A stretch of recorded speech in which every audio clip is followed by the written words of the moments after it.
В Алекминском Улусе прошло августовское совещание работников образования Улуса. Педагоги обсуждали тему управления качеством образования, приоритетные задачи и пути их решения. 1 сентября по всей России отзвенели школьные звонки. Что же привнесет символический колокольчик нового для учеников, учителей и родителей? Самое главное на сегодня – это качество образования. На это сделали упор на августовском совещании. На первый взгляд усложнится задача для школьников. Но учитывая, что добавится элемент творчества, возможно, наоборот, это станет более притягательным. А вот сейчас именно по новым стандартам школа деятельностного подхода. То есть учитель, он своего рода тьютор в классе. Дети идут к знаниям самостоятельно. Он только помогает и направляет их.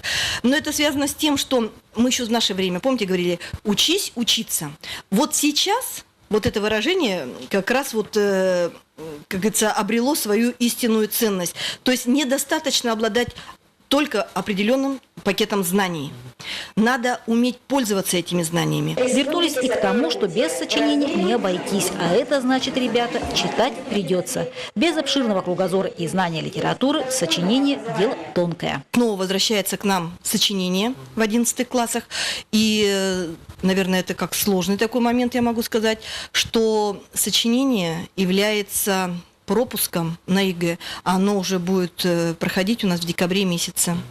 Далее возвращается устная часть ЕГЭ по английскому языку. Более конкретно обозначены требования к педагогам. Не просто придется родителям теперь чаду так просто не отсидеться. Хочешь в ВУЗ, начиная работу с детства. Этому будет способствовать создание портфолио. При поступлении в высшее учебное заведение каждый ребенок должен будет предоставить папку достижений. Ну, портфолио еще у нас называют в простонародье.